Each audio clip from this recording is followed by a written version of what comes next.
everyone, this is Boricua Binks and welcome back to Let's Play Ace Attorney Investigations Miles Edgeworth, where we are in the fifth case of the game, Turnabout Ablaze, in the last part of the middle section of the game, because now we really need to prove, I think we've done a pretty good job so far, but we need to prove that that woman is the Yatagarasu, and that woman is you-know-who. Not Voldemort, the other you-know-who. I mean, she's kinda proving it right now with the way she's acting, so, yeah. By the way, I have a cold, so unfortunately, I am very sure my voice acting is not gonna be up to snuff, which is a shame, because I was looking forward to doing this part and be like, yeah, go for it, Banks, but yeah, I'm sick, so, oh well. It is what it is.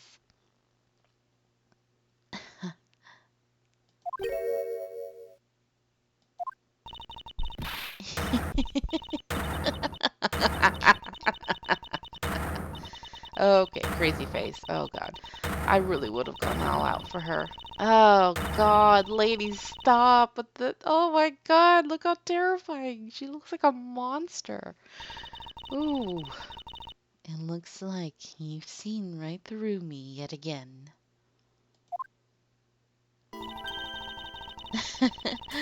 You're sending the biggest chill down my spine, Edgeworth. Calisto Yew. God, that reveal, that reaction, it's so great. So creepy, though. Oh, Lord. Somebody call a priest up in here. She is possessed. Freaky. So, you've shown your true face at last. I feel like you're trying to copy Franziska with that hairstyle and the color and all that. But you can't be me, beach. This feeling of thrill, it's even greater than that time, 7 years ago. Shih-na, you're... Lang, I really enjoyed our days together. You're adorable. You're an insanely strong, nice, kind-hearted idiot of a man. So, you were a spy all along. A mole sent by the smuggling ring I've been chasing after. Someone who has been feeding them intel on Interpol all this time. Very good. Maybe you're not as big of an idiot as I thought. Calisto Yew, the woman who killed my father 7 years ago. You're her, aren't you? The fake Yatagarasu.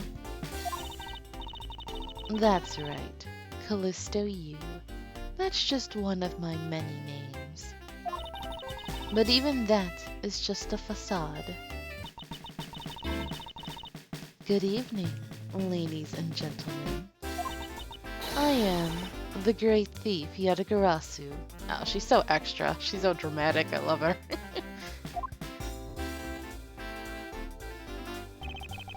Even the music makes it feel like she's like an entertainer, like on a late night talk show or something. I don't know.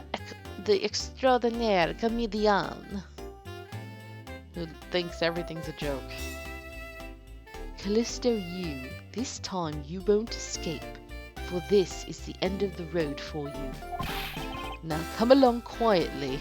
Yeah, right.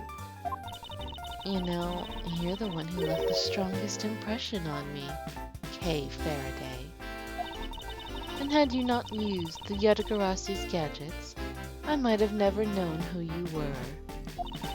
But here you are, being a thorn in my side, just like your father always was.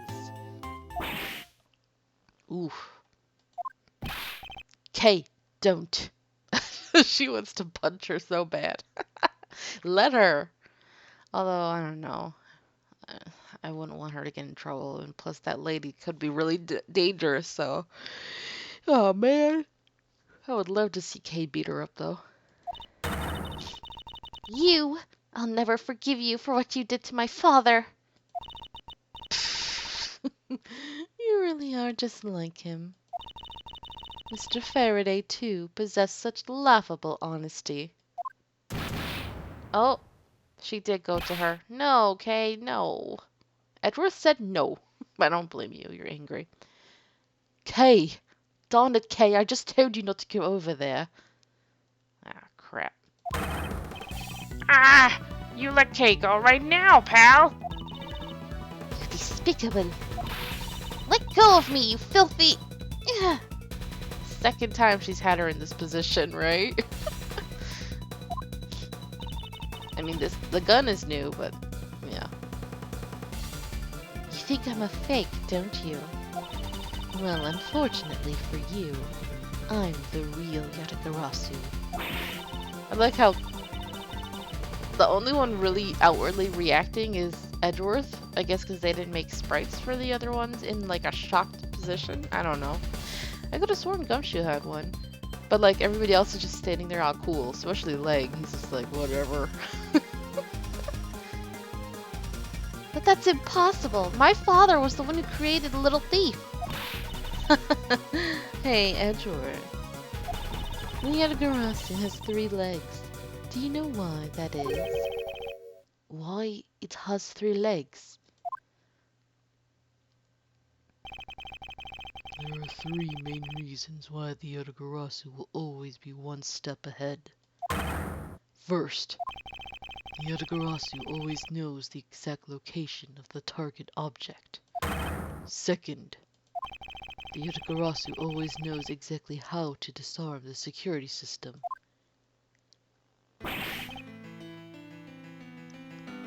No, it can't be. And I will say this whole twist about the Yatagarasu is actually pretty interesting. I dig it. Did you finally figure it out? Do you finally know the real identity of the Yatagarasu? The real identity of the Yatagarasu is... neither person, kind of. The real identity of the Yatagarasu is neither Burn Faraday nor Calisto Yew. But by the same token, they are also both the real Yatagarasu. How very perceptive of you. No way! The single person known as the Great Thief Yatagarasu never existed. Mr. Edgeworth! No! I refuse to believe this! The Yatagarasu is known to have 3 special skills. Skill number 1. The Yatagarasu always knows the exact location of the target object. And a lawyer would have the opportunity to learn the layout of client corporations. Skill number 2. The Yatagarasu always knows exactly how to disarm the security system. And a good prosecutor would be well versed in the ways of a criminal. Okay. I don't know about that. And skill number 3. Oh, that's not him. And skill number 3. The Yatagarasu doesn't leave a single shred of evidence behind. Ever. Oh, that's a cool entry, man. He's so cool. He's so badass. Was he like standing behind the door the whole time, waiting for somebody to talk about this so he could enter dramatically? That'd be really cool. He's like, damn it, I want to make a cool entrance. Detective Bud. It was only natural for the Yatagarasu to never leave evidence behind. Because the lead detective on the case hid it all away. Let go of my daughter, you bitch. Oh, I wish you could say that. You're the 3rd member of the Yatagarasu. Why are you surprised? You just figured it out, bruh. What the? I've been looking for you for a long time. 7 long years, but I finally got you. Why, Mr. Bad, long time no see. What happened to us? We used to be such a great team. If you were such a great team, then why did you kill my father 7 years ago? Why, indeed. It was nothing personal, really. He was just another person I had to kill. How can you say that? I grow weary of this, and it's about time for everything to come to an end. And this time, I won't miss. Stop! You! Kay! It's over, Shih-na. I actually better do something, so... Because he was probably feeling betrayed that whole time. Now I was like, ah, shit, let me do something. Your leg! Aww. Lang, you got hurt. But damn, Shih-na, look at those legs! Coco, I see why you're thirsty over her now. Like, damn. Agent Lang. So actually, Detective Bad shot him. Too bad he didn't let him shoot her, but oh well.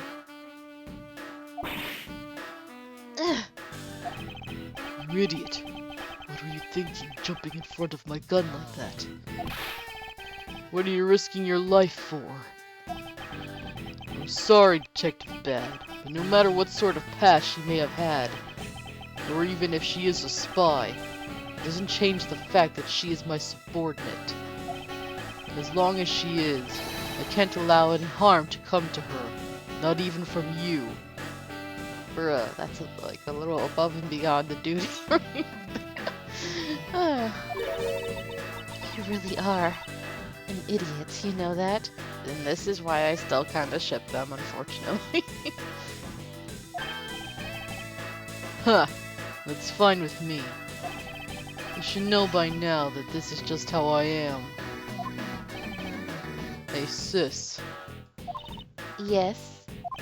I want you to conduct a full body search. Shih-na might have another weapon on her. Alright. Detective Gumshoe, your assistance, please? I don't want to touch her with a 10-foot pole, so you have to do it. Sir! Hey, I found something. What is this, sir? It looks like the blade of a knife, but it doesn't have a handle. Ah. This is a great find, detective. Oh, I almost gave him Franziska. Sorry. Franziska's accent. Huh? It is, sir? Let's try pairing up this blade with this handle. Okay. I believe this blade actually belongs with the handle that was on the murder weapon. Hey, they fit together perfectly. This blade must have been taken from the crime scene when the knife handles were switched. Try to go return this Babbly's knife now. Alright, I trust that you'll make sure that it is returned to Ambassador Paleno. Okay. I thought it was evidence, but okay. I believe this makes it perfectly clear who did it, Calisto Yew. But the only time the handles could have been switched is just after Mr. Cochin's murder. Which means that you must be Mr. Cochin's killer. You killed Mr. Cochin with the alabastrian knife. The way he just falls over looked really funny. Yes, she stood there, pointed the knife at him, and he died. Switched the handles and then took the original blade of the Bubbly's knife with you. Later, you allowed yourself to be spotted by Kay near the open-air stage.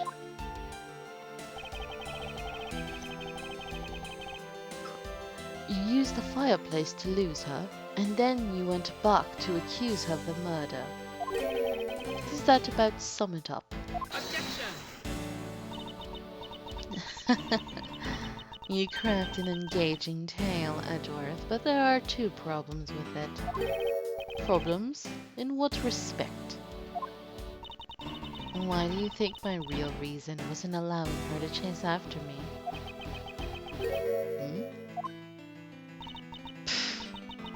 It was all so I could capture Kay Faraday. What? When I saw you using that device at Gatewaterland, I knew right away that you were Burn Faraday's daughter. I became curious, so I researched a little into your background. That's how I found out that you were on the trail of the Yatagarasu. So that's why you tried to pin Mr. Cochin's murder on me?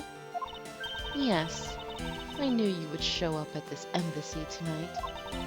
So I thought to use you, but pinning the murder on you wasn't my only goal.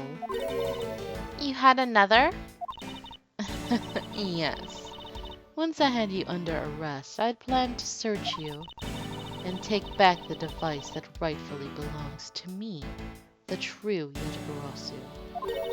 You were going to take Little Thief away from me?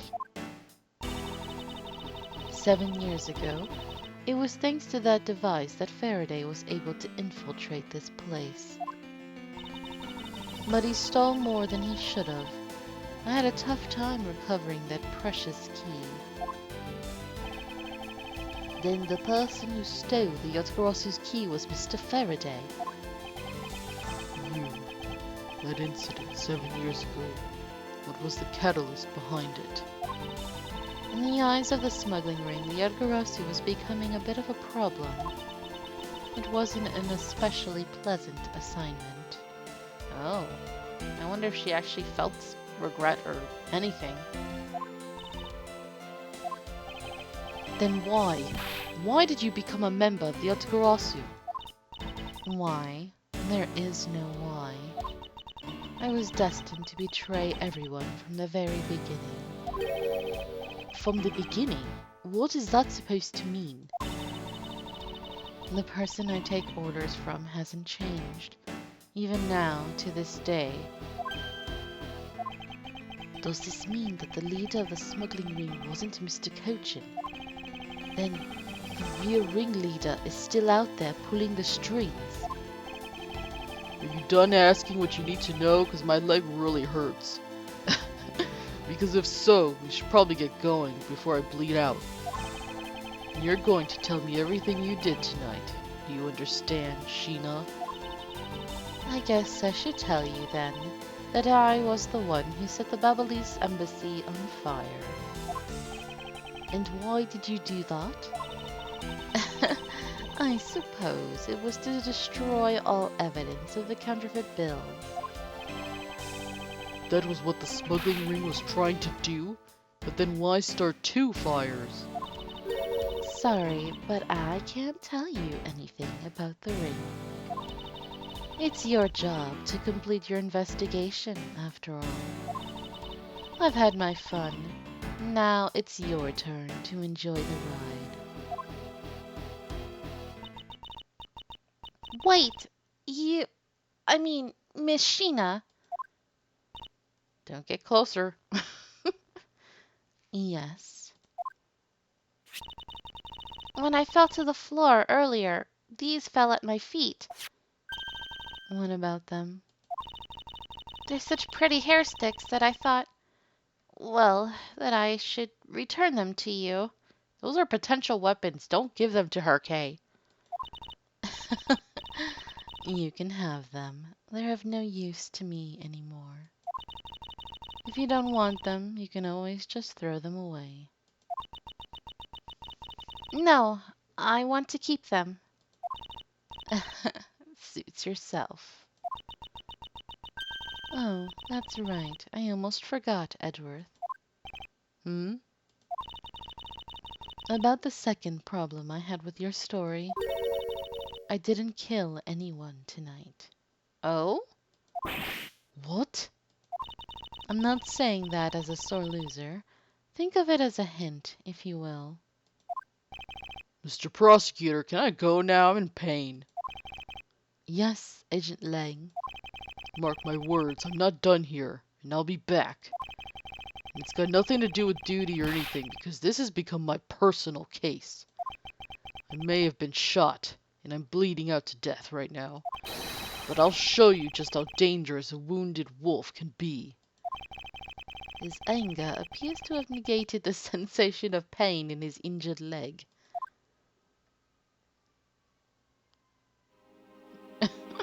He's not even holding on to her. She's just walking with him.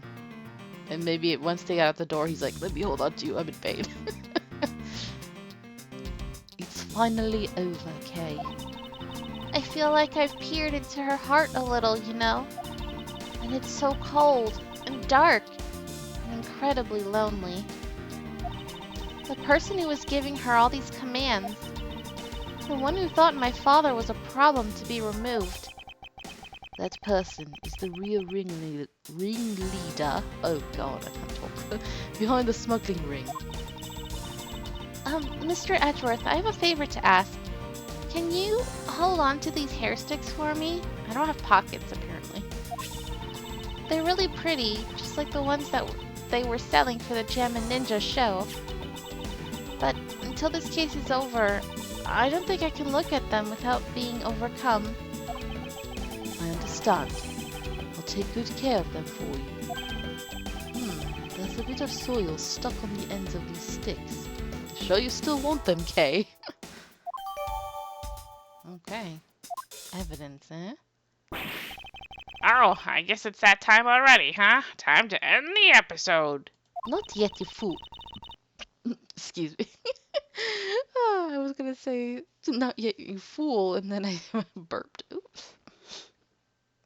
So, it's midnight, the dawn of another day. Hey, Pops, thanks a bunch. You've really done a lot for everyone all these years. Detective Bud, don't tell me today's the day. Yeah, it is. With this, I can retire in peace. It was down to the wire, and we almost didn't make it. But we did it. We solved everything. I think Edgeworth did most of the work there, but okay. But that's just it. We haven't solved everything yet. The ringleader of the smuggling ring, Yew, the Yatagarasu, were chasing after.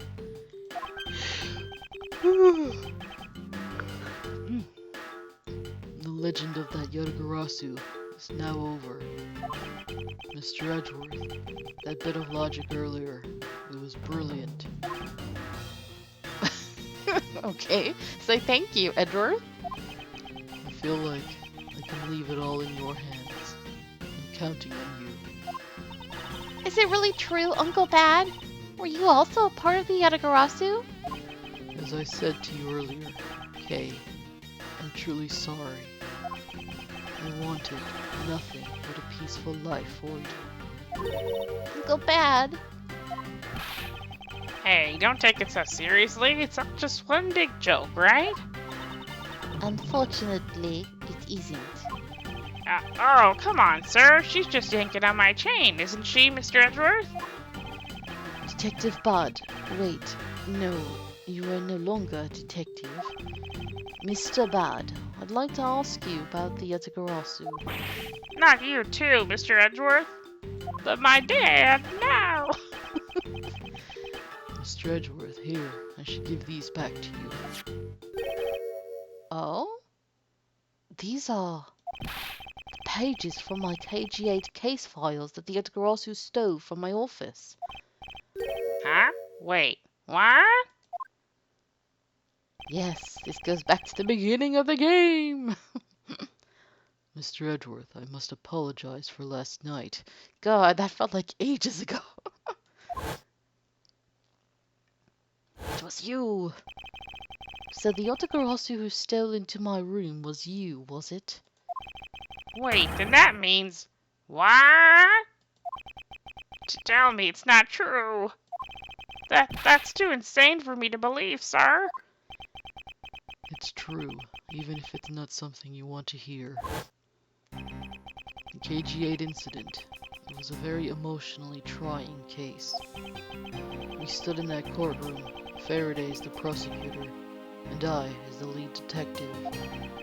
Faraday had evidence in his possession that would prove the defendant guilty.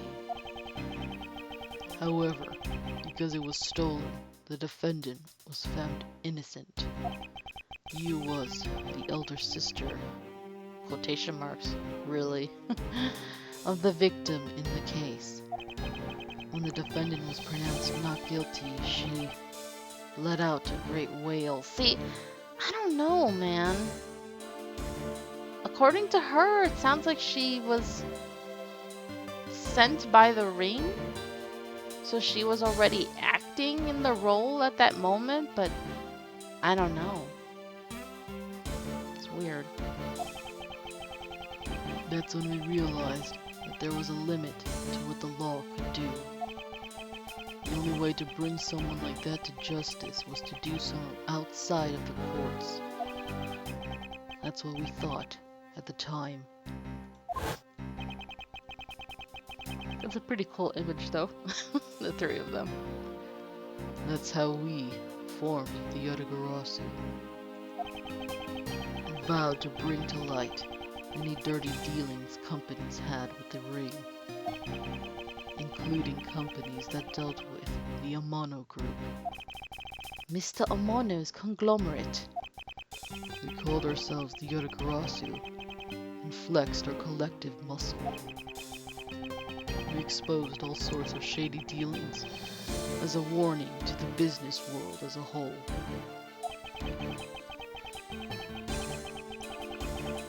By doing that, we were able to stop the higher-ups from covering things up. Sorry guys, I was stretching. Probably sounded weird. And then it was finally time. We had finally arrived at the moment when we'd find out the ringleader's true identity. It was then that you literally stabbed us in the heart. And Faraday died for it. But why? Wasn't she the sister of the victim in the KG-8 incident? After Faraday's death, I looked into her past, and that's when I found out that she was a phony. The victim of the KG-8 incident, CCU. She never had a sister. How is it that y'all never found that out before? Like, that's something that... Like, when you're investigating, and shouldn't you have alerted her family of her murder, and... You know what I mean? Like, it's just stupid. It's a really dumb thing. They should have known. What? Then that means... Shih-na wasn't the only fake name she used. Calisto Yew was also another pseudonym. From the very beginning, that woman was a spy sent by the smuggling ring. She said it herself. I was destined to betray everyone from the very beginning. Anyway, let's return to the real topic at hand. Mr. Edgeworth, this trump card that we stuck onto this page of the case file. Please use it wisely. Trump card? Who am I, Phoenix Wright? Reminds me of Apollo Justice, eh? That photo that we stuck on there, try peeling it off. Behind it slumbers a piece of evidence that Faraday hid away all those years ago. It's the mark of the Yatagarasu, but why? This is a directives card from the big boss. Take a look at the back. This was something Cochin had on him at the time of the KG-8 incident, 10 years ago. That blood is from the victim of the incident in the CCU. But why is the card adorned with the mark of the Yatagarasu? The reason why we called ourselves the Yatagarasu was because of the three-legged raven mark that what the smuggling ring's boss used. Apparently, orders from the boss would come on these cards without fail. The person who received the order was supposed to burn it immediately after reading it, and apparently burns a bright green flame when set ablaze. So you mean the cards were written in Bobbly's ink? The fact that the card that Cochin was sent made it into Faraday's hand at all is nothing short of a miracle. We decided that whenever we stole anything, we would send a card along with it to the police. So that's what those white cards are. The great thief that used the mark that only those within the ring would know. It was our message to the ringleader. that we were only a few steps behind. It's pretty bold, yo. And one more thing, Detective Gumshoe. I'm entrusting this to you. I don't want it, sir. It's been in your mouth. I'm not talking about the damn lollipop. What is this, sir? This is what I was talking about earlier. During the KG8 incident trial, Faraday had this in his possession. This important, definitive piece of evidence. But I thought it was stolen. How do you have it? The person who stole it from us 10 years ago was a man by the name of Ernest Amano, What the hell? How did he get that? and he had it locked and hidden away for all this time. But we forced him to tell us where it was finally, after the other day's kidnapping case. Hey, we helped out there. Wow, okay. It's all connected, see? This video. What? Don't come any closer, I'm warning you. Oh, frickin' Portsman. This is the same video as the one Mr. Portsman was trying to conceal from me. Yeah, it would seem that even he was caught up in the ring's web. I mean, we saw him at the end of that other case. He went up and Amano was like, "Oh, it's you." And, yeah. Amano was preparing to take on the boss someday, and the video was his insurance. That's where that prosecutor comes in. He was to retrieve the video. On top of that, he was apparently instructed to sneak into your office and steal the trump card. You saw it for yourself, right? The card that told him to preserve the evidence. Then that card was not the calling card of the Yatagarasu, but rather a directives card from the ringleader to Mr. Portsman. The two pieces together make for a strong weapon for whoever holds them. The evidence Mr. Portsman thought to withhold from me, and the one that you stole from my office last night.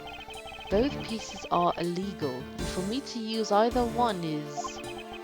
Whether you use them or not is up to you. But they will be of help to you when you take on someone who is above the law. Is the boss one of those who cannot be brought to court that Mr. Faraday spoke of? Detective Bard, there is no limit to the law, for it is the people who determine the limits to them. You still insist that even now, you really are something else. Didn't you see what your boyfriend went through? Oh wait, that's like 5 years from now or 6 years ago? I don't know. But yeah, this is in the past, so technically he hasn't seen what Phoenix has gone through yet. I leave the rest in your hands. Now then, Detective Gumshoe, the handcuffs. It's time to lock up the last remaining member of the Yatagarasu. No, Detective Bad, no! Pops! Don't ever lose your detective spirit. Aww. Pops, why is this happening? This isn't justice. Like I always told you, do not get emotionally involved. Now, let's go. Yes, sir. Bye, Daddy! Aw, she lost her second daddy now. Her Uncle Bad. Is this really the end of a legend? To be continued. Alright, slightly longer episode. Thank you guys so much for watching. I hope you're enjoying this, and until next time, have a nice day. Bye!